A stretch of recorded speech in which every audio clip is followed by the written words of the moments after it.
What is going on, guys? Thank you so much for joining us right here on Outside the Brand. This is your AEW Dynamite post show for July 20th, 2022. It's Fyter Fest Week 2. Week 2 has begun. It is going to be officially Shark Week starting on Sunday.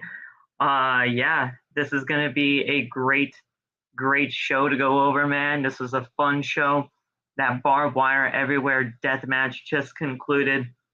Absolute war we had between Chris Jericho and Eddie Kingston. We got a little bit of a development story between Anna Jane. Now she turned heel, joining Ty Conti and the rest of the Jericho Appreciation Society. We have stuff forming for Death Before Dishonor for the Ring of Honor show this Saturday. We got some more great stuff on Rampage. It was just a very good, authentic,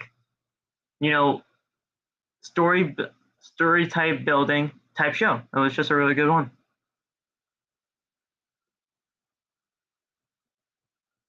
Yo, hold up.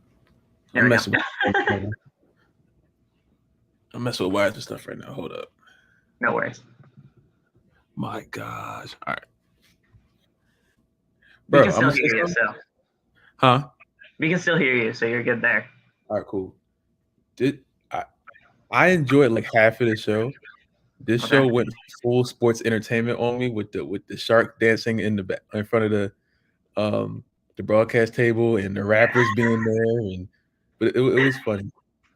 The main event kind of ruined it for me at the end because I didn't want Sammy to freaking interfere, but everything else was cool. I got to see Jade and Kiera, so that's good, Yeah, no, that was great. Willow Nightingale really showed herself. What's that? Sorry. Ricky Starks is freaking amazing. Yes, 100%. And that guy he was going up against, he did not do that bad. I actually like him. Is that Nate said that's 2 stacks or 2 dimes from NXT? Yeah. That's hilarious because he looks weird. I guess he just changed up his look or anything because I didn't really. Yeah, he just slicked his hair back. I didn't really see him much in NXT, so I wouldn't know. Yeah, I was watching it, and then I went in Nate's live. I figured he would know, and he like the whole chat was like, "Oh yeah, look, there's 2 dimes, 2 stacks, whatever his name is, 4 pennies, whatever his name is. I don't know what his name is." But yeah, man, this was a good show. Darby Allin and Brody King, they kicked it off in a fantastic match. Holy shit! That crowd was red hot at the very beginning of the show. And let's not forget, my man, we had a return tonight. And Jungle Boy. Jungle Boy finally returned to AEW. And man, you know what? Just when we all thought that Luchasaurus was under the spell of Christian Cage, he steps aside so that his best friend, Jungle Boy, can get his hands on Christian Cage. That was absolutely brilliant what AEW did there with Jungle Boy, Luchasaurus, Christian. Absolutely brilliant stuff. I didn't even realize this happened. I walked out the room and I thought it was the dude that looked like Jungle Boy. So I was like, oh.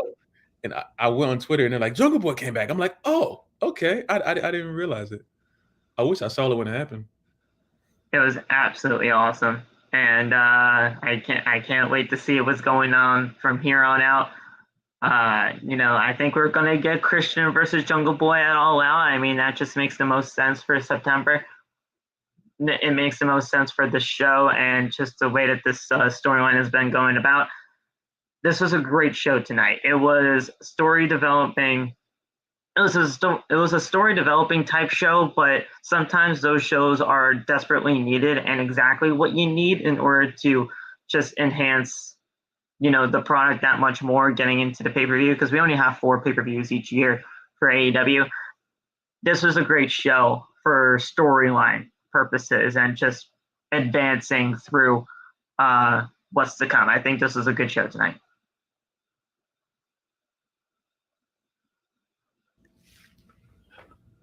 Do you think they're really going to have like a full-out match? Wait, what's the next pay-per-view? All Out in September.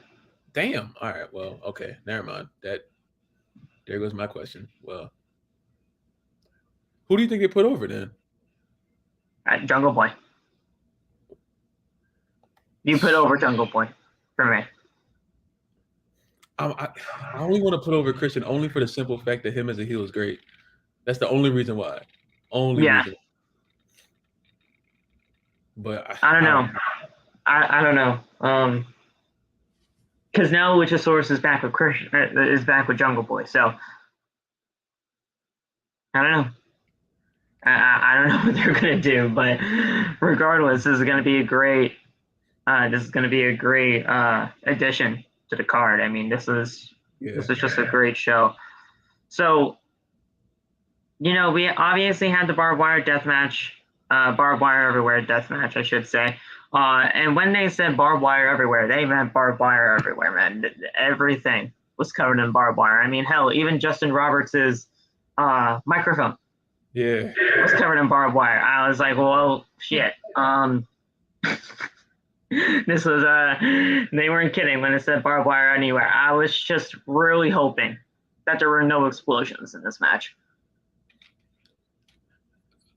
If you don't lie, you don't lie. Huh? There are explosions in the last one? There was an exploding barbed wire death match, yes. What? Yes. What does that even mean? And it sucked. It sucked. Exploding barbed wire. Yes, listen, you don't I urge you to look it up only for the ending, because that barbed wire death match was great. It's just the ending absolutely sucked.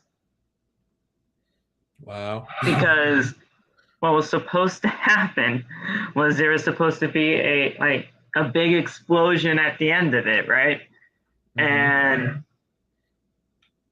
it didn't detonate. It did detonate, but it was just way too underwhelming. Oh, I wasn't watching AEW that time. I saw it on YouTube or something. I wasn't even watching at the time. Kenny Omega, John Moxley, and it was exploding barbed wire death match. Yes. I remember that. Yeah, that was kind of freaking weird. It was just anticlimactic. It was so bad. This one was just this match was I don't know. I don't know which one was better. I'm not even really supposed to say which one was better, because people are gonna even ask that anyway. This match was good though. I believe that this match was good. It definitely served the purpose as their final match in the saga of Chris Jericho and Eddie Kingston. Yeah, I didn't expect Jericho to win this thing. No, I really didn't. I didn't want him to, mainly because I thought Eddie Kingston really should have just been elevated. Yeah. But, the Painmaker being undefeated, all that type of stuff, I thought they were saying that stuff so that he can not be undefeated anymore, and that way Eddie Kingston could get the win. But Jericho won. I don't know where things go from there. But hopefully we find things out later on in the future. I don't know. I feel like Eddie loses to What's that? I feel like Eddie loses to be put in a position where he still looks kind of strong, but he just loses a lot. Oh, thank you, Luke. Look at that. New subscriber. Thank you, my man. Well, first of all, thank you for subscribing. I hope you enjoy what you hear tonight. This is going to be a great show to go over, and we're going to get things started very, very soon. Guys, I want to welcome you guys again to Outside the Brand. This is episode 215. Obviously, Fyter Fest Week 2 has begun. I want you guys to continue hitting that like button. Subscribe to the channel if you haven't already, like my brother Luke here did. Turn on the bell for all notifications. That way you never miss when we go live. We go live every Monday, Tuesday, Wednesday, and Friday for all your weekly shows. And on the Tuesdays, we do a special just talking episode for Tuesdays. And we just talk news and anything else about professional wrestling. We love it over here. We're on the road to 500 subscribers. We are trying to get to 500 subscribers by SummerSlam, by our SummerSlam review, more than likely. That is our goal. We're going to try to get there. And yeah, man, we're going to continue the grind. Follow us on social media. All the TikTok links are down in the description below. You guys can follow me on Twitter and Instagram at PhillyMatt_. we've been doing this for over a year now, and I still have a problem with this. You just changed your Twitter handles not too long ago, didn't you? Oh yeah, well, it's lucky I think it should have been that this whole time, but yeah. So yeah, I might actually have to change that in the description because of the. Well, actually, you know, it'll send you to the same page, I believe. I mean, I think it will. I don't know. If any of you guys click on that link for Loft's Twitter, let me know in the chat if it just directs you to Loft's Twitter or I have to change the link. Let me know. But yeah, all his links and all my links for other social media platforms are in the description below, as well as everybody's TikToks that are a part of Outside the Brand. Yeah, you know, we're going to be continuing the grind here. We didn't have an episode of Tuesday's Talk yesterday because of scheduling issues, but I do have an episode planned for tomorrow on Thursday. Loft, you know Brother T.O. very well. He wanted to hop on. He wanted to hop on Tuesday, but because of scheduling issues and everything like that, and especially with Steve, it couldn't be the case. But tomorrow on Thursday, it most likely could be the case that we can get T.O. on the podcast one more time. Would you like that? I think T.O. would be great. That's crazy.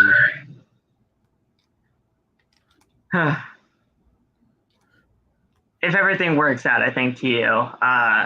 Could be on the podcast once again on Thursday. But yeah, Wait, I thought Loft's Twitter was in the description. Okay, I'll figure that out. I don't be on Twitter anyway, so I mean, it don't matter. I barely use that Twitter. I know. I'm just saying. But yeah, usually anything is down there anyway. So go check that out if you haven't already. Go get the merchandise. Bonfire.com, the exclusive home of Outside the Brand, and its merch. Yeah. We added a ton of stuff on there. You guys know how Michael Cole says for the brand on our new intro. We got a t-shirt of that for the brand on bonfire.com, the exclusive home of Outside the Brand and its merchandise. You guys can go get your OTB Wolfpack t-shirt down there as well. So go get that. You guys got tote bags that you guys can have now. I didn't even know that was a freaking option, but yeah, you guys can now have tote bags. And for all you coffee lovers out there, you guys can get your official OTB coffee mug on bonfire.com as well. Yeah, we got a ton of additions. We're going to be doing a lot more. Bonfire.com, the exclusive home of Outside the Brand and its merchandise. You guys are not going to want to miss anything on that. We might be doing a SummerSlam promotion, so stay tuned. So yeah, let's get right into it, my man. First match on the card, Brody King and Darby Allin. As we all know, Brody King and Darby Allin were the final two in the Royal Rampage Battle Royals that happened not last week on Rampage, but the week before.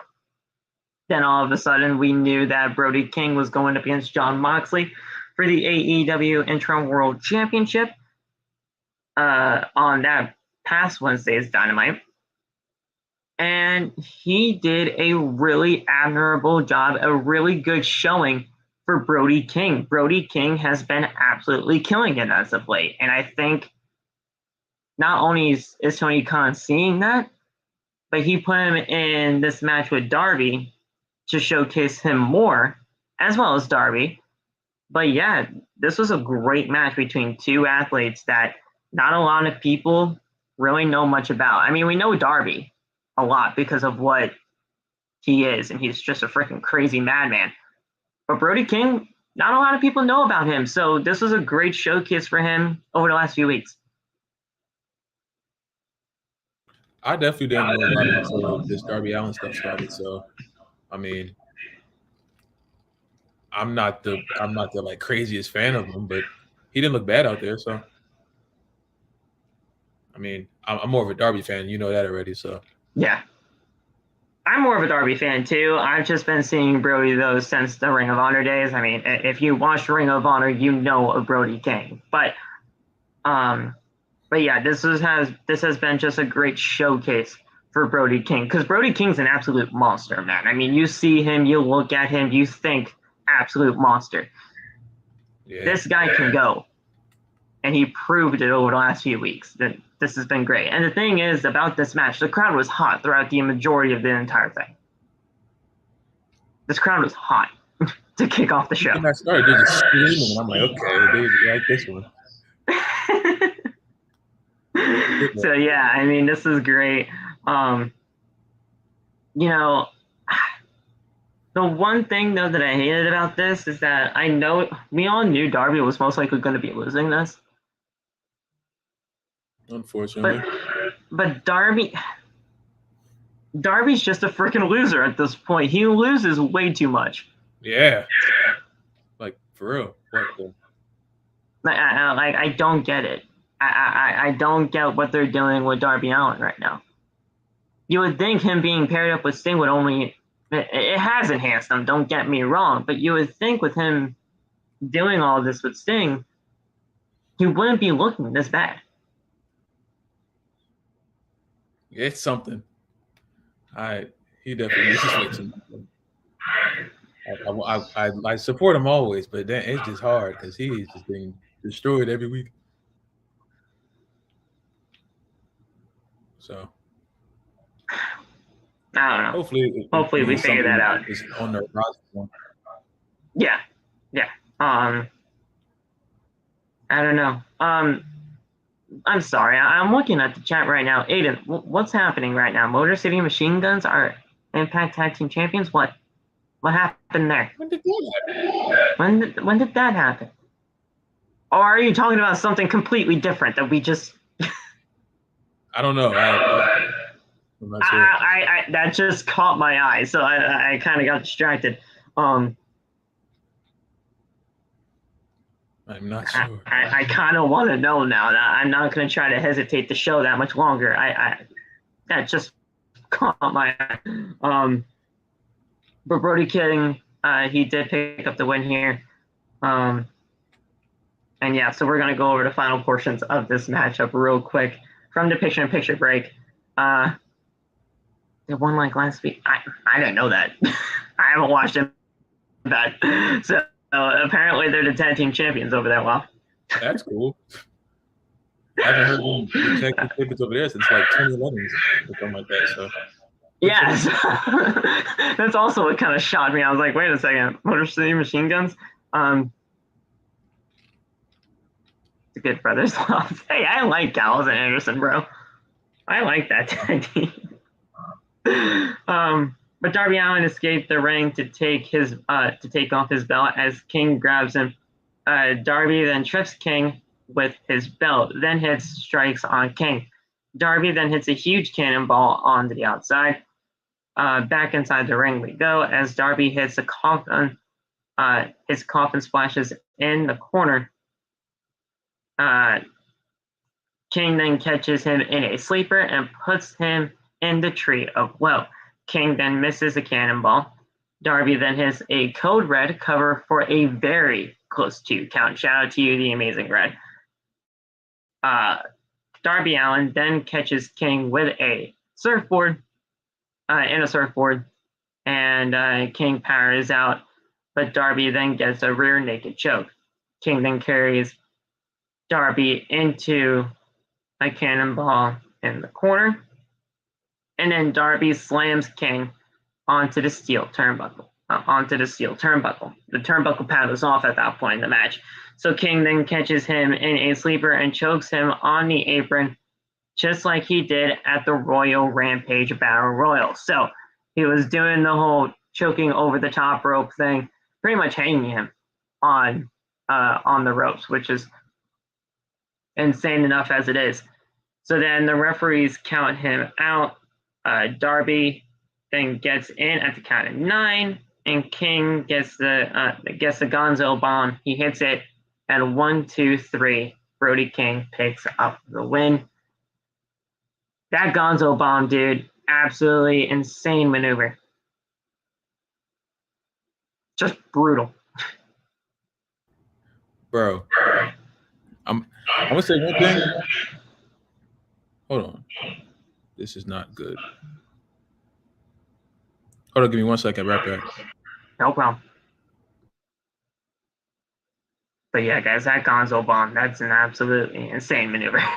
Okay.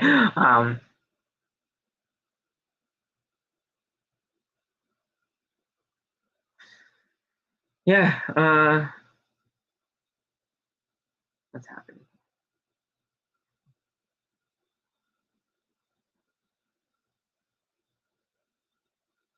Oh, okay. Never mind.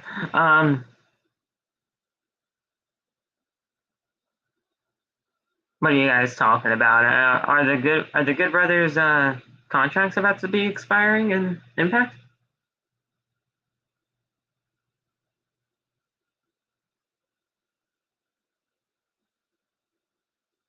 I didn't know if their contracts were expiring or not.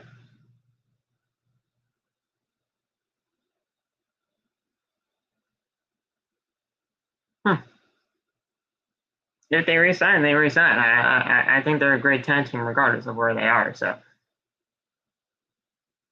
I don't know. Good question though.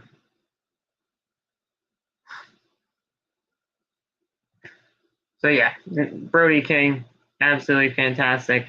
Fantastic showcase for him. Fantastic showcase for Darby. It's just that I wish Darby Allin was not losing all that much because Darby Allin's great. I think you can have Darby Allin versus goddamn Pac for the All Atlantic Championship, and that would be a great thing to see. I think you can have him going up against the TNT champion and Wardlow, not Walter, Jesus. And Wardlow, that would be a great thing to see for him too. I don't know. Darby Allin losing all this much should not be the case. So King continued to attack after the match, choking him out, and then Sting strides to the ringside. King then throws him into the corner. Sting then escapes and goes for the Scorpion Death Drop, and the lights cut out. Malachi Black is standing face to face with Sting, which was an absolutely great face-off. And King catches Sting in a choke, a black mist to Sting, and Sting fades under King's grasp. Miro's then music hits. His music hits, and Miro walks down the ramp and faces the House of Black. He stops short of the ring and stares down Black, and Black smirks. I did not get this at first. I did not get why Miro. Is he joining them? Huh? Is he going to join them? Join him. House of Black. Miro, I don't think so. Miro was staring at Malachi Black, so I think they're still kind of in a feud. The only reason why this really happened though was because of that fatal four-way for the All Atlantic Championship. If you remember that. Oh, okay. Because they were in that All Atlantic Championship match. Yeah. Miro got spit in the face with Black Mist, and then Pac was the one that actually capitalized on everything because Clark Connors was not Clark Connors. Jesus, isn't that like a fucking? There's like a Spider-Man. That's Dr. Connors from Spider-Man series. That's the lizard. Jesus. Shit, who was it then? Who's that New Japan guy that was in there? I know his name is Clark. I know his name is Clark. That's why I thought Clark Connors. Shit. Is he Clark Connors? I don't know. I'm looking that up right now because that was just too hilarious. Clark Connors. It might be his name. I don't know. Forbidden Door. There it is. I could have. I know it's something Clark. Oh, I think his second name. I think his last name is Clark. If his second name is Clark, then I'm just a freaking idiot. Where's the All Atlantic Championship? No, Clark Connors. I knew it. That's his name. Yeah. I freaking knew it was Clark Connors. That man Clark, man. So yeah, freaking awesome. Okay. Well, now he's like the best professional wrestler in the world because he's known as the Lizard. He should be known as the Lizard Clark Connors. Like that would be perfect. That's crazy. But yeah, I think what we're most likely going to be getting is once Buddy Matthews returns from injury. God, I hope he does soon. We can have Miro, Darby, and Sting versus the House of Black, something of that nature. Just a little short feud type of thing. House of Black need to win that. I mean, obviously, because if you're gonna get these trios championships, you gotta have them look strong in some way. But yeah, this is just something small to do, I guess, for the House of Black until those trios titles come about. I don't know. It's whatever. But I think Brody King here was absolutely used perfectly, and now Miro's back, so we'll see where that goes. I'm kind of somewhat interested in this, so we'll see what happens. I like Miro. I think Miro's been fantastic. I think he was very underutilized in WWE. So him being a part of this, just to give him something to do, it's perfectly fine. Plus, with the All Atlantic Championship, Pac can't be here all the time because of travel restrictions. So, having a little bit of this, like just a little bit of going ons with Miro and Malachi, and just to get things over until Pac can come back here to the States, it's not going to be that bad. Shouldn't be. Little feuds here and there are not bad for AEW. It's just we got to make sense of these little feuds. I feel that. So we had all that take place, and we came back from commercial break with Tony Schiavone. He is just talking to a newcomer in Cole Karter. So Cole Karter is interrupted by Team Test and says that Karter is swimming with the Sharks, obviously Shark Week, and they got to do some things with that. Stark says that Karter is the future, but he is not going to be FTW champion. Karter then says he will beat Starks tonight for that title. The best friends make their way to the ring as they are accompanied by Orange Cassidy. Wheeler Yuta makes his entrance accompanied by Regal. And then obviously, with Regal joining on commentary, there's only one man left to make his entrance through the crowd, and that is the AEW Interim World Champion, Jon Moxley. Moxley and Wheeler Yuta took on the best friends in Chuck Taylor and Trent Beretta. Not a bad match by any means. I just don't know what the fuck this was for. Oh, I thought I was missing something here. No, there really wasn't anything. At least I didn't see anything of relevance for this match. I thought it was just a great showcase for Wheeler Yuta as he has to defend his championship on Saturday. So that's what I took it as. Probably just that. I know Yuta has beef with the best friends, Aiden, because they were his former mentor before joining Blackpool Combat. But other than that, there really wasn't much substance to this. But it was a great match nonetheless. I think best friends are fantastic as a tag team, and I think Wheeler Yuta and Jon Moxley are two of the best wrestlers going right now in this company. So I was fine with this. There just wasn't really that much substance in there. I know Aiden. They trained him, and then since they felt betrayed with him leaving, that's what happened. But I don't know. It was a fine match for what it was. It wasn't too anything major. But we come back from picture in picture, and Yuta hits an Olympic slam. Garcia. Oh, Daniel Garcia is watching backstage because obviously he's facing he's facing Wheeler at Death Before Dishonor. I was like, wait a second, Garcia, the hell is this? Moxley and Trent tag in, Moxley with a lariat, and then hammers and anvil elbows to Trent. Taylor then is sent to the outside by Moxley and then throws him into the timekeeper's table. Moxley, with stomps, tags in Yuta. Trent then knocks him off the top rope. Taylor then hits a top rope pile driver on Moxley. And then Trent and Taylor are doing double team pile drivers on Yuta for a 2 count. That was freaking insane. Double pile drivers and then just a kick out. You would never see that. You wouldn't see that anywhere else. You wouldn't see that anywhere else. Yeah. So Yuta with the German forearms and then Trent with a rolling elbow. Moxley with the regal knee to break up a pinfall, and then Trent takes down Moxley.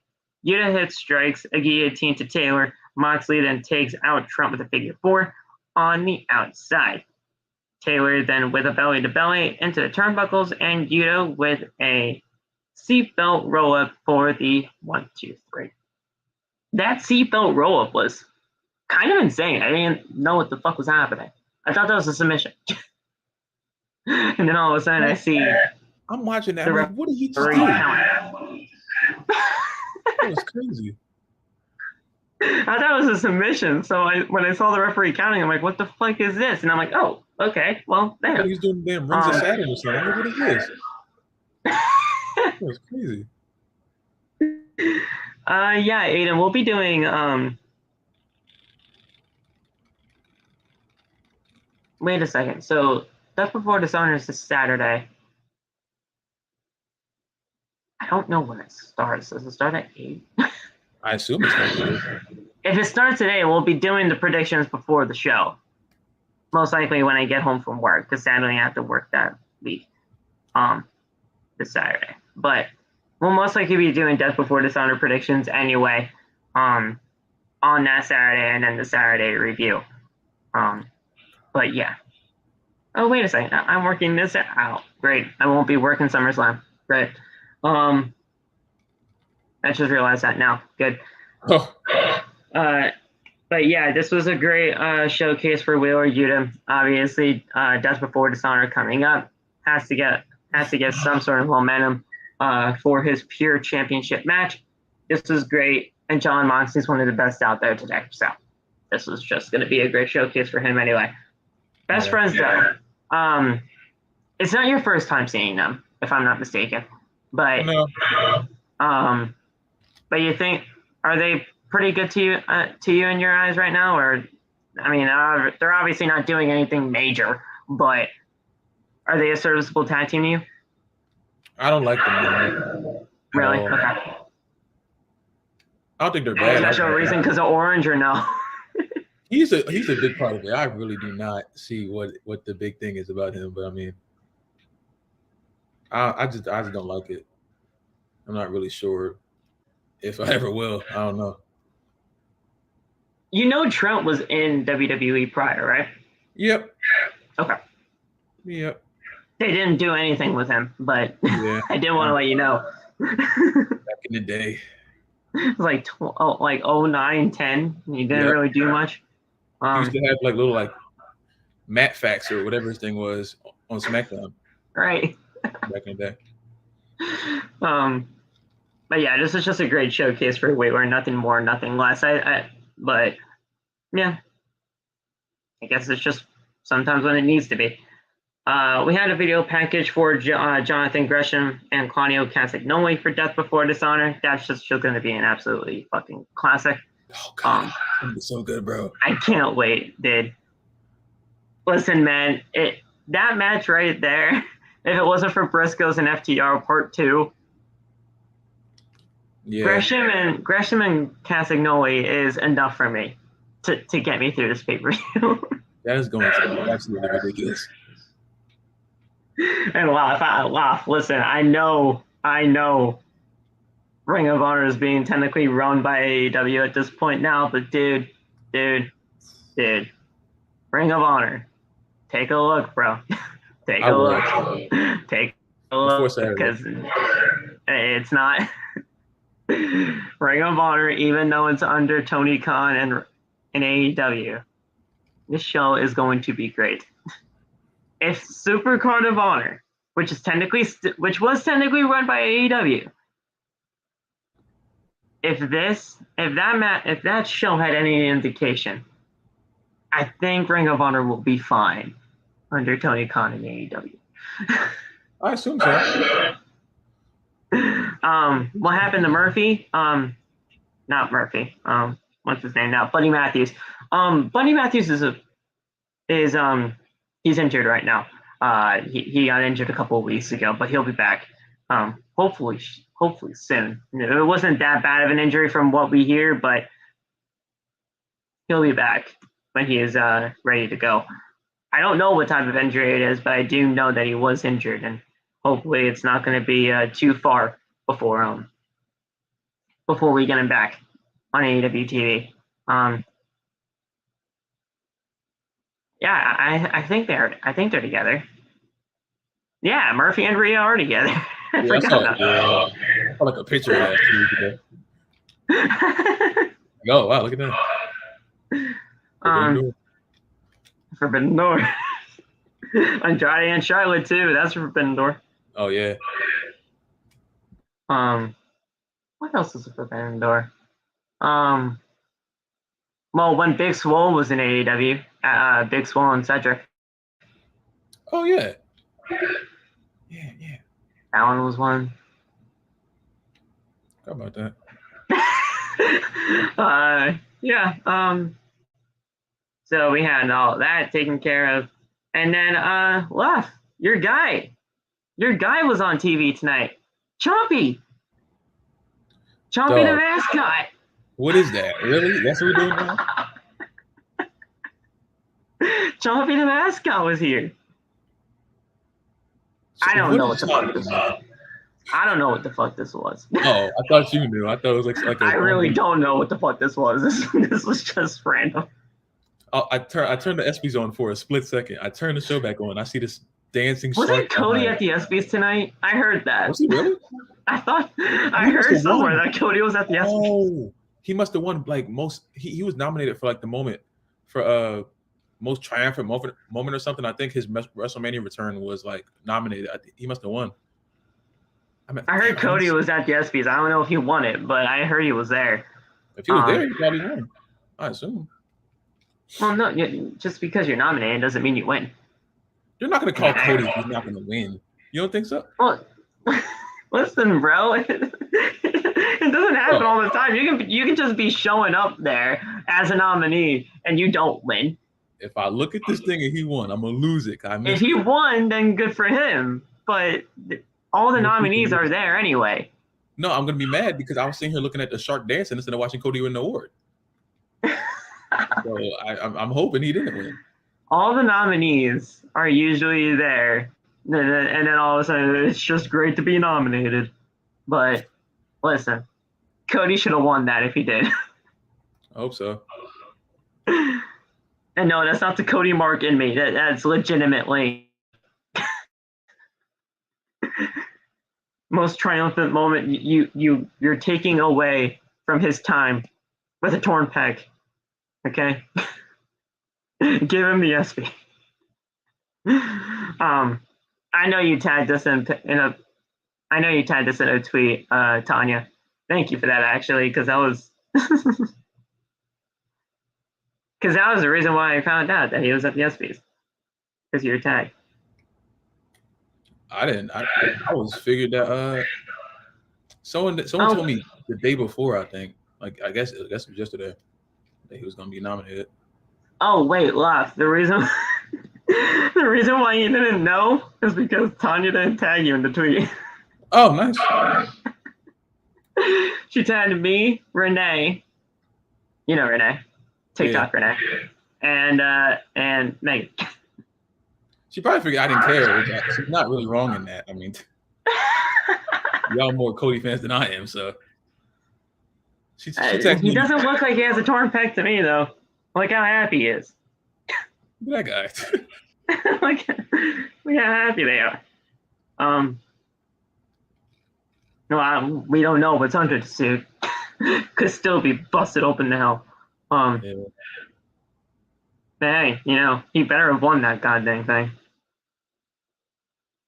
Oh, the one that she tagged both of us in was the TV 14 for SummerSlam. Okay, she tagged me in the important stuff. That's good. That's it. Okay. But yeah. So we had all that taken care of. Chompy was there. So yeah. Tony Schiavone's in the ring to introduce the AEW World Tag Team Champions. Whose house? What?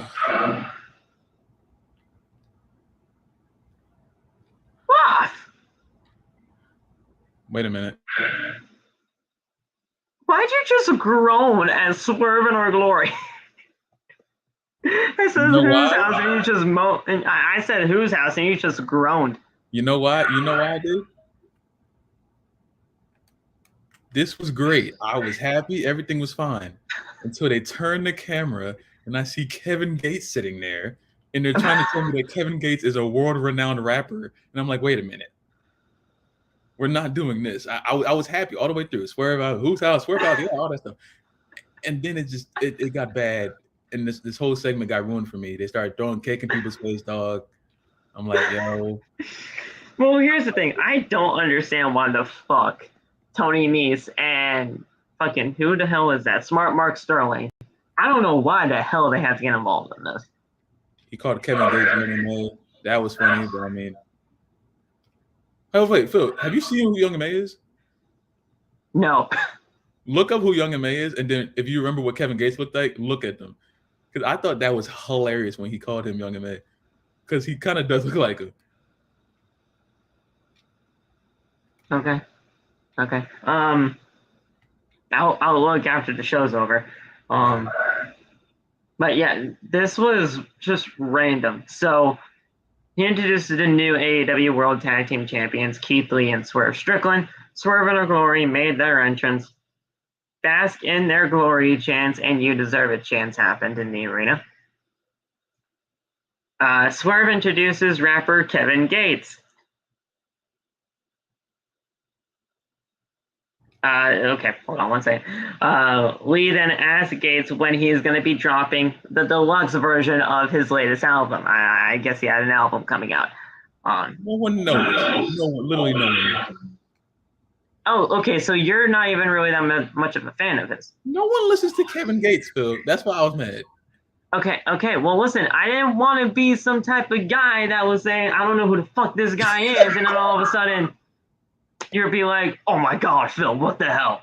Phil. Because the last time we did this, it was not a good thing. Bro, so I promise you do not need to know who Kevin Gates is. Good.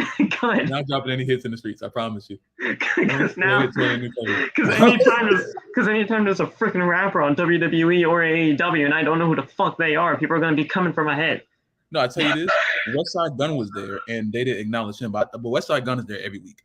So I don't think you know who that is, but Westside Gunn is behind the barricade. I heard of him. I never heard of this Gates guy. Yeah, I don't know. Kevin Gates is it for me. I ain't gonna cap. I don't know. I'm just saying, because the last time we fucking did a rapper on wrestling television, I didn't know who the fuck they were. People came from my head, so I didn't want this to be for Kevin Gates. Who was it? I don't even remember. It was months ago. It was months ago. But yeah, the last time we did this, people came from my head, so I'm not gonna do this again. If I was supposed to know who Kevin Gates was, I just didn't want it. That's cool. You're fine. So apparently he had an album dropping, wanted a deluxe version. That didn't work. Lee then says that he wants to express internal thanks to all of us. Lee then takes off his jacket to reveal a new shirt that they have for Swerve in Our Glory. You know, not that there was just some wording issues for Swerve here. He's like, take it off, Keith. Take it off. Take it off, Keith. Take it off, Keith. I'm like, Swerve is fucking fantastic. So he takes off his jacket to reveal the t-shirt, and Lee says that they have ascended the top of the tag team division. If you want a chance at us, you better reach. May our reign be limitless. Then Sterling appears on stage with Tony Nese and says that there will be no toast waiting to be had. Sterling said that he will remove Swerve from the AEW roster with a petition. Most of the roster have already signed it, according to him.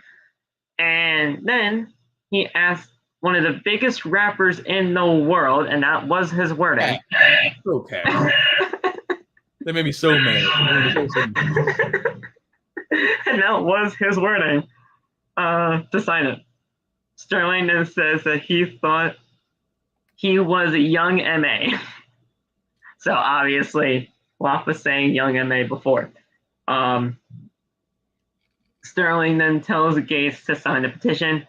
Gate refuses. And then Sterling said that he would have thought he would have said that because he is untrustworthy and his music sucks. I bet you're happy for that. Yeah, he wasn't lying. What I want to see. So Gates then jumps, he just walks through the barricade. Obviously, AEW security team be damned, because if anybody else tried to do that, they get jumped. Trust me, bro. I've been to events. They've tried. That's nuts. They've tried. You guys just didn't see it because commercial breaks. That is crazy. So, he goes through the barricade, and Sterling hides behind Tony Nese. Gates then grabs the chain that Nese was wearing and just clocks him one with a right hand. Now, I don't know if they practiced that shit, but that looked like it fucking connected. He looked. That looked like you fucking connected him, bro. You might have got a good one in there. That was kind of crazy. Then Swerve throws cake in Sterling's face. Crazy sentence.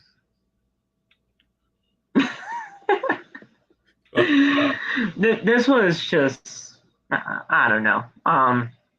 I love that Swerve and Keith Lee are tag team champions. I do. I think this was just a very unexpected tag team championship win, though, and I don't know what they're going to be doing from here. Because I thought we were going to be getting FTR and fucking and Young Bucks at the pay-per-view, because FTR has to be put over as the greatest tag team of all existence.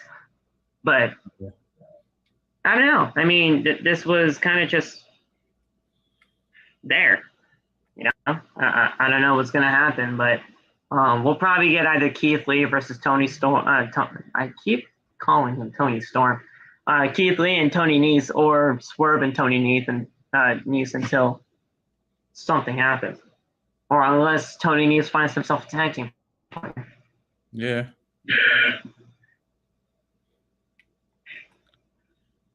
I'm cool with that. I'm happy with that. It was just this segment was just so Monday Night Raw to me. I just don't want Keith Lee and Swerve Strickland to be transitional. Oh, please, God, no. I like that. That's like kind of the worst case scenario for me. Yeah. Because I don't, to be honest, I don't think they were really the original plans to win this thing. I don't think they were either. To become tag team champions. Because we know the reasonings as to why they won the tag team championships was because of Lee's family and obviously his friend with the colon cancer thing. That came out. So that was like the legit reason as to why they won the titles. As like a thank you for at least showing up here and while your boy's kind of fighting for his freaking life. I honestly think the Hardys were supposed to win that match. Yeah. It just wasn't obviously going to be the case. I just hope they're just not transitional champions. I really hope not. But we'll find out as things to come. Tony Schiavone is backstage now. He was all over the place tonight. So he was backstage with John Silver and Alex Reynolds and the Butcher and Blade. Silver says that Butcher is his favorite wrestler. So he gives him a shirt that says Butch. Butcher and Blade then attack them and throw Reynolds in the way. Then they try to do the same thing to Silver, but Hangman Adam Page runs in with a chair and chases them off. We'll probably get this on Rampage. Yep.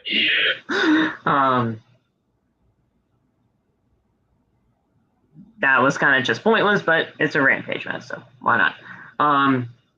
Then we had Christian Cage and Luchasaurus versus the Varsity Blondes, and this is what I'm talking about. I love the Varsity Blondes as a tag team. Not a lot of people realize what they are about, and they are freaking fantastic. These were the guys that had Julia Hart before she turned to the House of Black. Okay. That's when she was the cheerleader. Okay. And then Christian Cage with Luchasaurus. We all know what was happening there over the last few weeks. Yeah. So Christian Cage and Luchasaurus won this thing, obviously, as they were trying to continue their dominance. Luchasaurus is unaffected by a Brian Pillman Jr. super kick.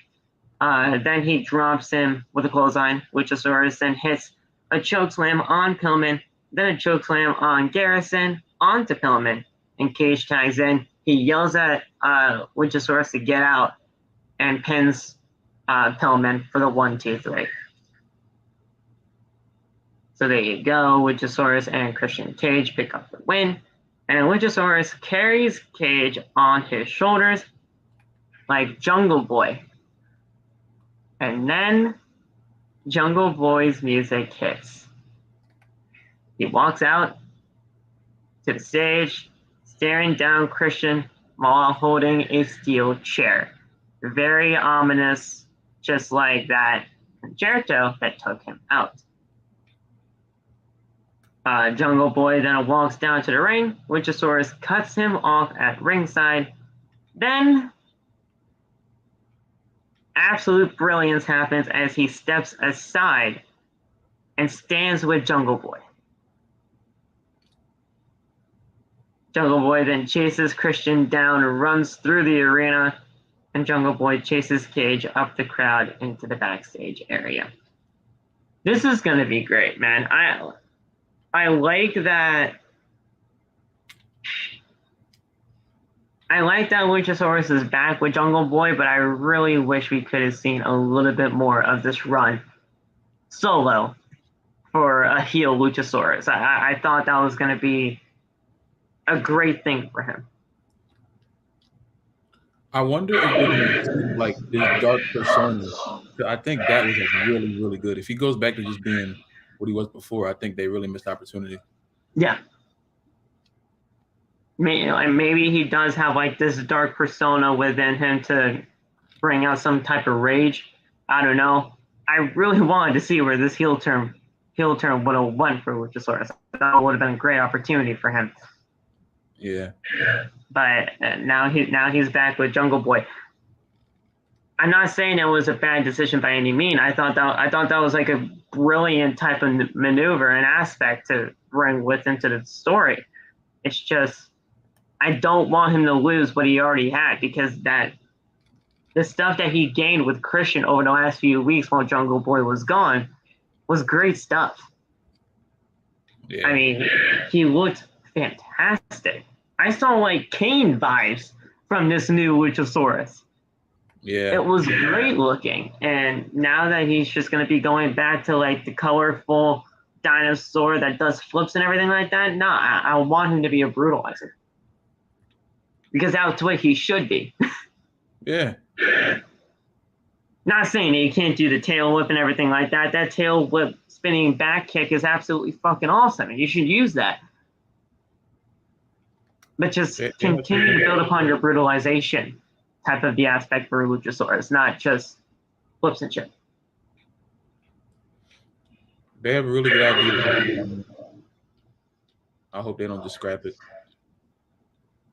Plus, I love the music, bro. That music is great for heel Luchasaurus. The heel Luchasaurus music is fucking great. But yeah, I hope they at least continue to explore it. Yeah. So the Gun Club are in an interview backstage. They say that they carried the Acclaim for months. They are tired of Caster's raps, so Caster will be challenged to a rap battle on Rampage this Friday. That's going to be hilarious. Yes. I don't know if it's going to be great, but it's going to be hilarious. I just want Master to just annihilate him. Just destroy Austin. That's what I need to see. And then the second hour of Rampage comes on, and who else do we get on commentary? Good old JR. JR commentates the second hour of Dynamite. That's just what happens now. Is that what happens every time now? Yeah. Oh. Okay. He helps backstage for like the first hour, and then Tony allows him to go out there for the second hour. Okay.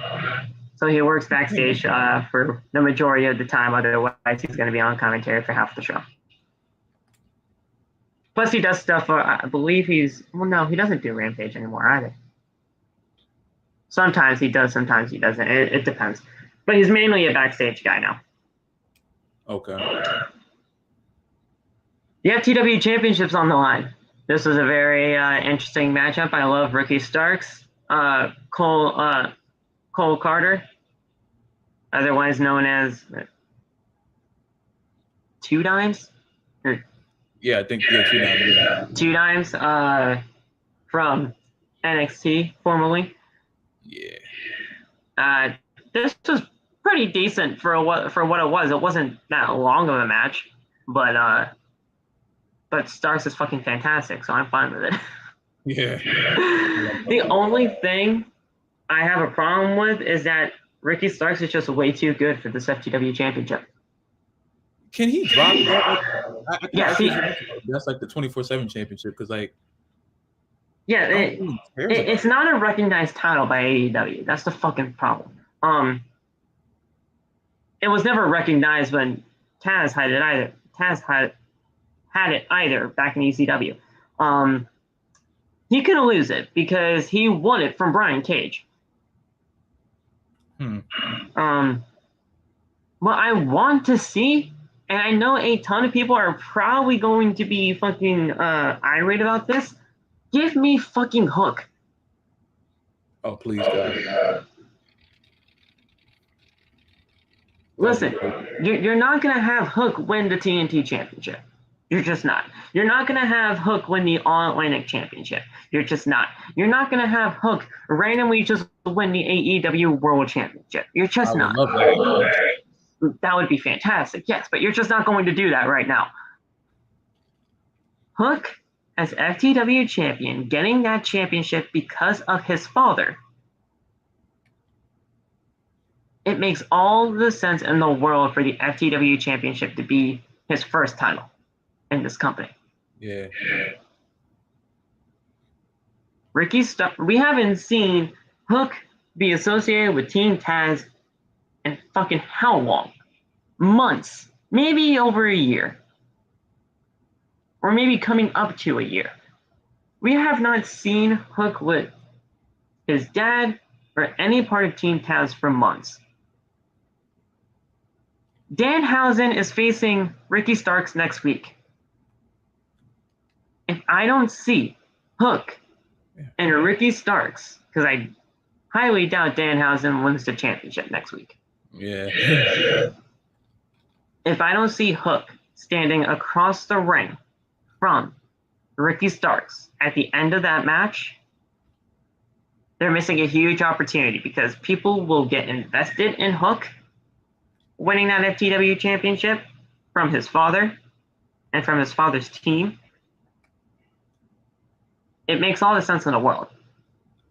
That's the first championship that I would have Hook win. Nate's going to be furious. He really shouldn't be, though, because the FTW championship doesn't mean anything in AEW. It's not recognized as a legit title. I feel you. You look on AEW's website, Loft, the FTW championship is not listed. Wow. So it's not a legit championship in this company. Yeah. They brought it here because of what Taz brought it in for back when when he was in ECW. Taz brought in ECW because whoever the champion was at the time, Taz thought that he was getting screwed over every single time that he was trying to get to the ECW championship, but just could not do it because of either backstage politics or what have you. So he said, you know what, fuck this. Fuck you guys. Fuck the world. I'm making my own championship. Thus, the FTW title was born. He wasn't going to be a world champion in ECW, so he said, fuck you guys. I'm going to be a world champion regardless of what you think. FTW title. Not a terrible idea. And that's what they brought it back here for. Not only to just say, hey, we're bringing this championship back from all those years ago, but this championship is going to enhance my guys. This championship enhanced Brian Cage. Where the fuck is he now? Nobody knows. Yeah. That's neither here or there, but it's enhancing Ricky Starks, and it's enhanced Ricky Starks to the fucking highest of heights right now. He doesn't need that title anymore. He is perfectly fine. You get that championship off him, and you get him in championship matches. That means something. I would love to see Ricky Starks versus Pac. I think that would be great. Yeah. I think Ricky Starks versus Wardlow would even be good too. Now that's obviously a different type of story because Wardlow, you can't have him really lose right now. Oh yeah. But Pac, you can do anything with that. I mean, there's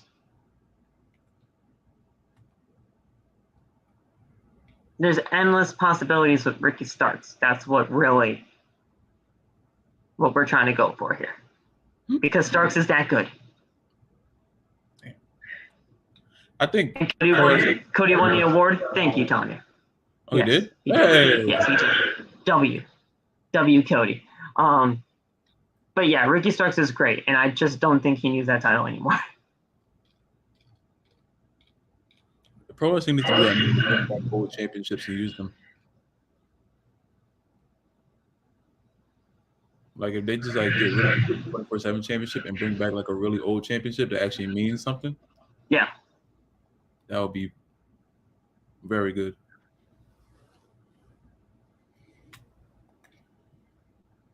No. It's definitely something to take a look at, but Ricky Starks, Hook, I would not be mad at that. You have Hook win that championship from Ricky. Hell, maybe even his father helps him out and he turns on Starks and Hobbs. I don't know. But something has to happen with Hook. I mean, we haven't really seen him all that often now. But which is good. We don't need to see Hook every week. You don't need to see Hook every week. He's a special attraction for a reason. Love that guy.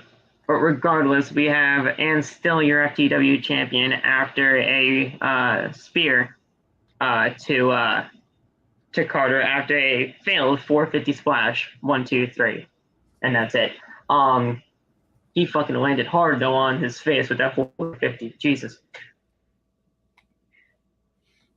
That 450 landed right on his head. Did not look pretty.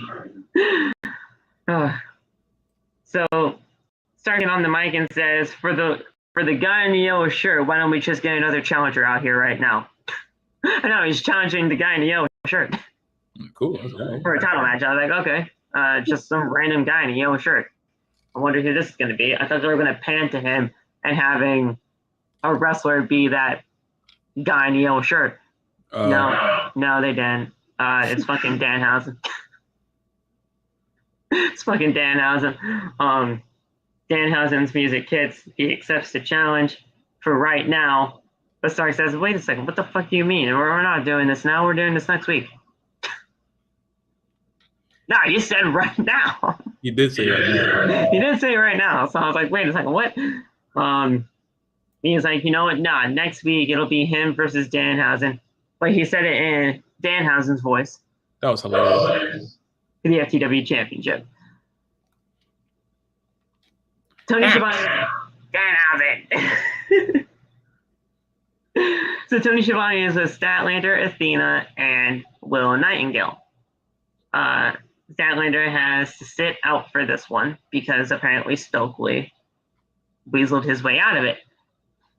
Athena says that this is an opportunity to figure out what they really want. The women's title will look great around the waist of Chris Statlander. The TBS championship will look great around the waist of Athena. And Willow Nightingale, I guess she just has to be left out because there's no other women's championship in the company. But Willow says, let's go crush some baddies. And then they do hand on hand, and then they just raise them up in freaking spirit. And Chris is like, yeah, why not? Yeah. Cool. I guess. So, yeah, there you go. I just really want Chris Statlander to be used in something, man. She's just so good. I don't know why she had to be taken out of the match tonight, though.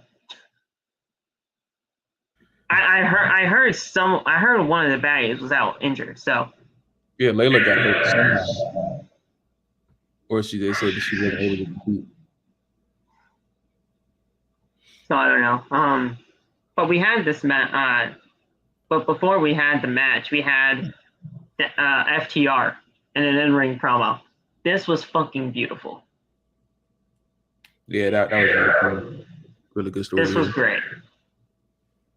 I mean, this was really just to set up their stuff for the Ring of Honor Tag Team Championships at Death Before Dishonor. This was fucking fantastic. So Candace says it. Oh yeah, I knew he had a daughter, but I didn't know he went through all that. Yeah. So Candace says that 2022 has been a decent year for FTR. I'd say so. It's been decent. I mean, holding 3 tag team championships in 3 different promotions. I mean, if you want to call that decent. It's casually holding all 3 belts. Ridiculous. It's a decent career. I mean, nothing too major. It's ridiculous, man. So they've had a decent year. FTR had. They've had the biggest moments, and no match was bigger than their one with the Briscoes.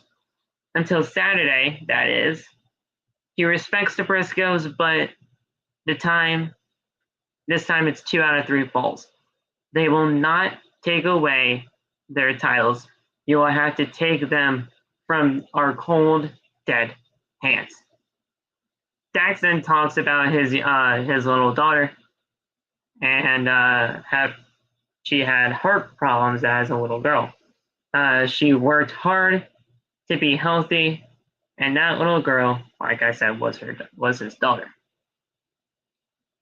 If she can fight for something that hard, then so will he.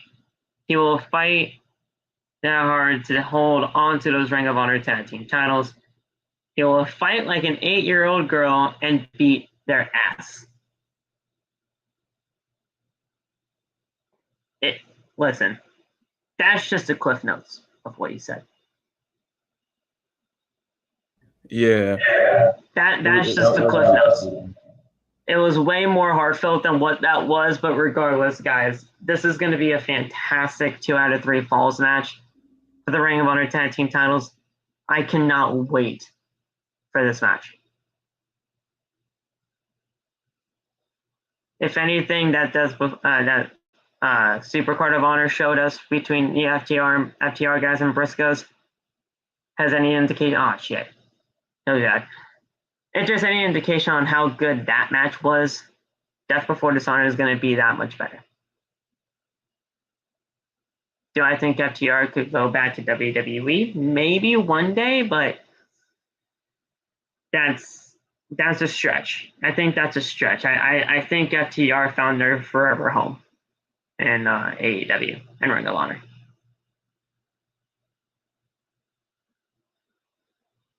It's going to be your first Ring of Honor pay-per-view. You're tuning into a good one. You're tuning into a good one. Yeah, you are, my man.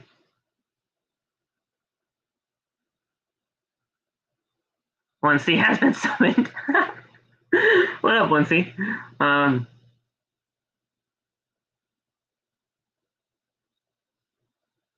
Lindsay.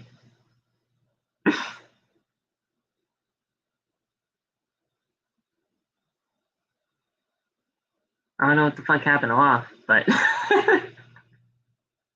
and of course he leaves right before we go into Jay's match. I don't want to talk anything about Jade until he gets here.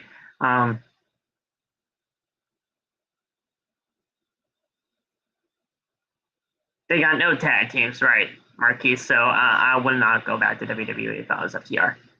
I wouldn't. Undertaker got him again. I freaking knew it. God dang it, Mark. God dang it. No, hell. Well, I'm not talking about Jay's match until I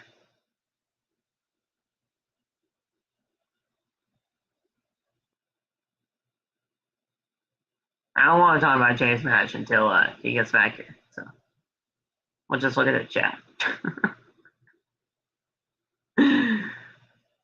What are people sending me on TikTok?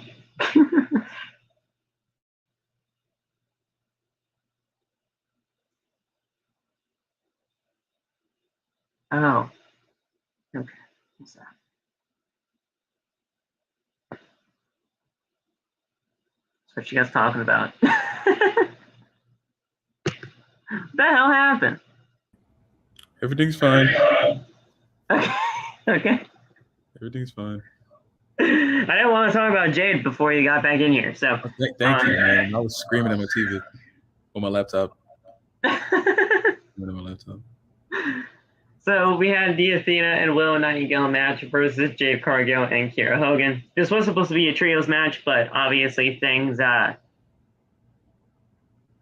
of went south for people involved. But tag team match nonetheless. This was not bad by any means. I thought Kiera did great here. Of course she did. She's the best, man. And I thought Willow did great here too. I know you don't really like Willow all that much, but she didn't do bad. Oh, she's cool. It's just she has a lot of energy. Kiera's better, right? Oh crap! Hold on 1 second. Wait.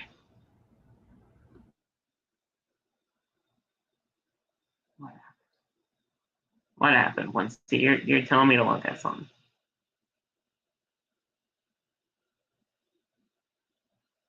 Oh yeah. That looks sick. That looks sick, Onesie. Could have gotten a better picture of me, but it's okay. That does look really cool, though. It's time, it's baddie time. Okay. There you go, Ada. Loft's gonna like that a lot.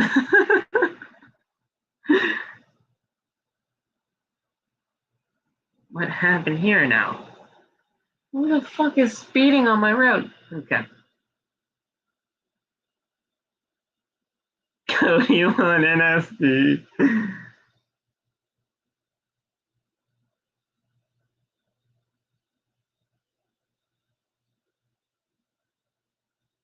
All right, let's talk about the match.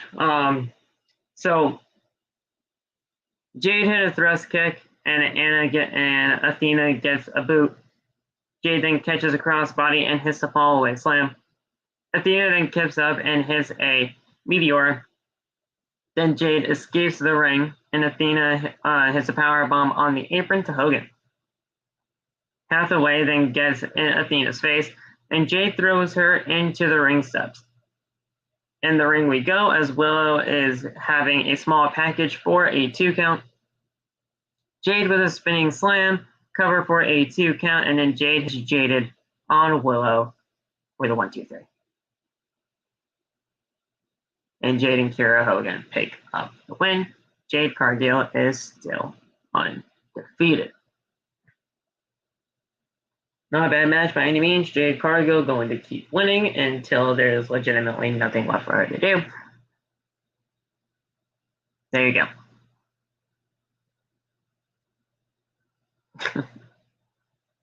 And then we have Thunderstorm. Great.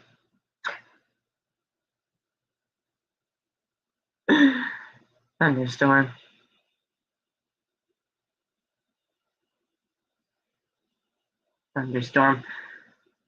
Tony Schiavone with Thunderstorm.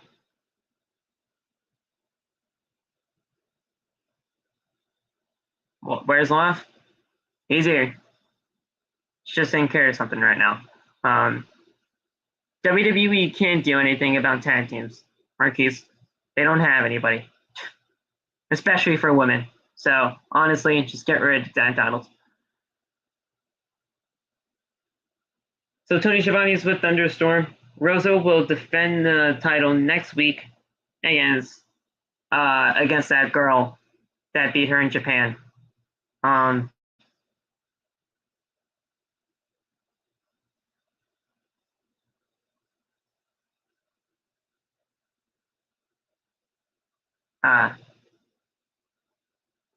girl who beat her in Japan.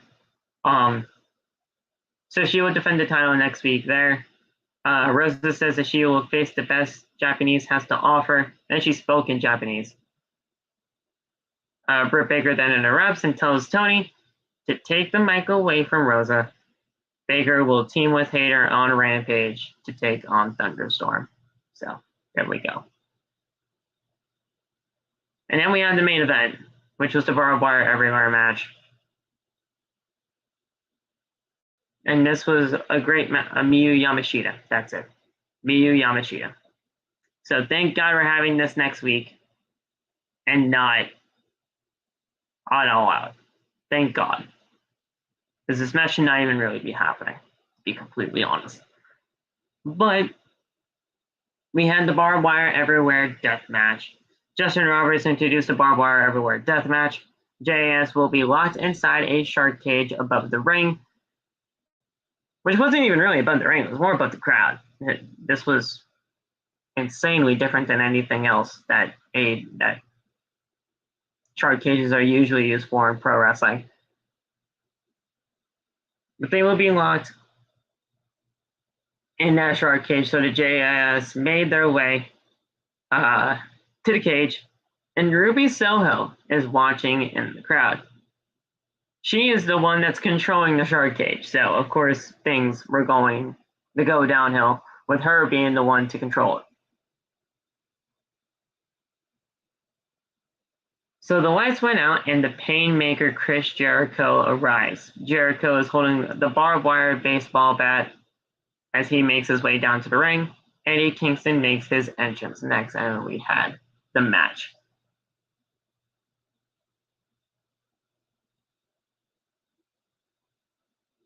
Very good match for what it was. Obviously, the interferences kind of took away from the match, but it didn't really do too bad of a stand-up job. They definitely had their moments for this, so we'll see where things go from there. What's going on, Jay?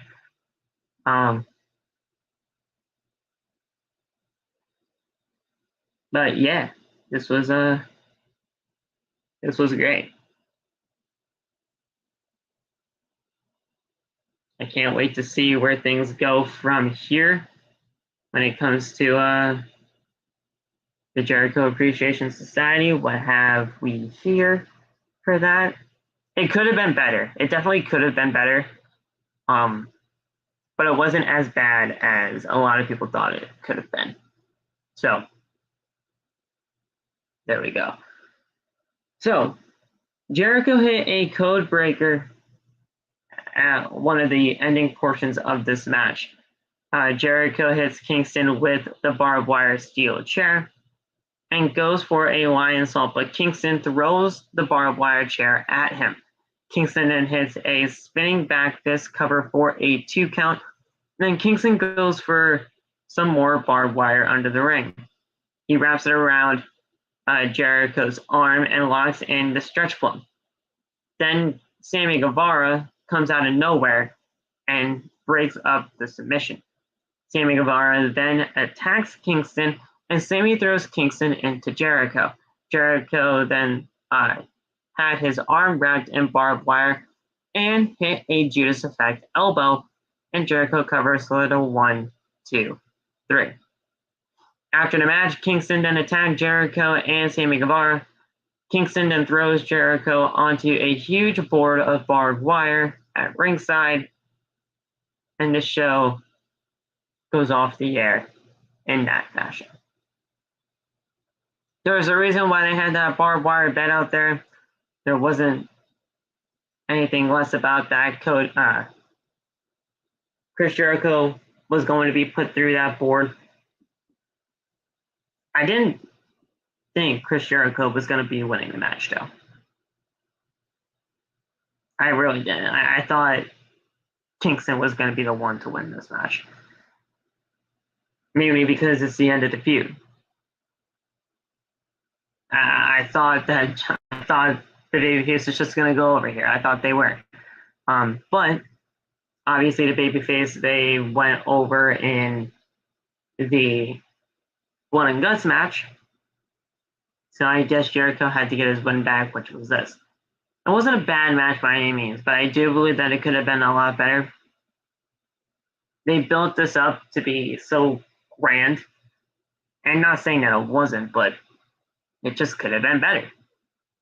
That's all. There wasn't really anything bad about it. It has to be the end of the feud, Professor. There's nothing else that they can do. There's nothing else that they can do. They have been going at it for months. They don't need to do anything more. This has to be the end of the feud. And if it's not, what else can they possibly do? But the good thing is, like Aiden is saying, TJ is back. Anna Jay and Ty Conti. So we'll see where things go from there. I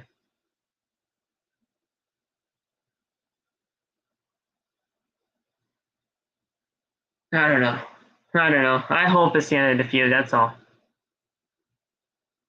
I love the Anna Jay heel turn. I do. I think Anna Jay will be great as a heel. I don't know if this is her joining the Jericho Appreciation Society, but this was great. I wanted Anna Jay to do something, and her being a heel with Ty Conti, I'm cool with it. I really am. I'm really cool with that, actually. So hopefully we get more of stuff like that in the future, and we'll see where things go from there. But that's your Dynamite, guys. That's your Dynamite. Spring Stampede. What's that, Professor? Are you saying Stadium Stampede? Because I hope not. I hope not.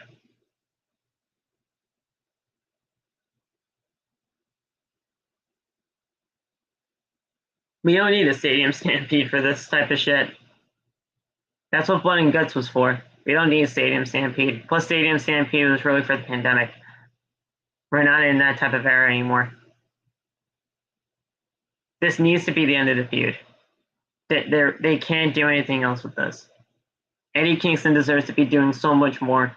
So does Jericho.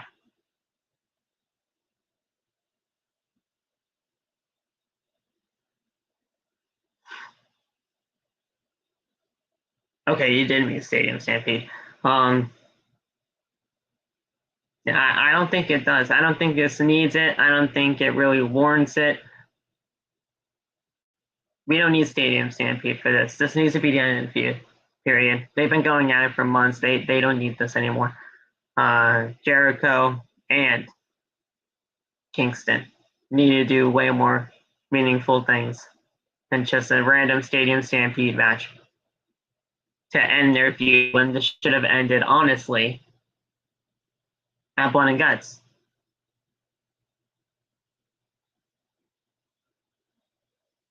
I don't know. But we'll see. This is a good episode of Dynamite, though, tonight. This is a good episode of everything. It set up some real good stories hanging into the future, and we got Death Before Dishonor this Saturday. So this is a good show. All right, guys. I want to thank you guys so much for joining us right here on Outside the Brand. This was a great show. You guys absolutely killed it tonight. Professor, thank you for being here. LeBron, thank you for being in here. Jay, thank you for being in here. Aiden, always absolutely fantastic to hear from you.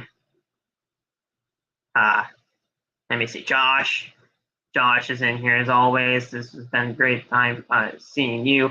Marquise, real one, you even stepped up in here. Absolutely awesome stuff to see you here as well. You guys are absolutely awesome. And I even saw Saul in here too. I did. So thank you guys. We love you. We appreciate you. And we'll talk to you guys very soon. Like, subscribe, share, all that good stuff. Go get the merch at bonfire.com, the exclusive home of Outside the Brand and its merchandise.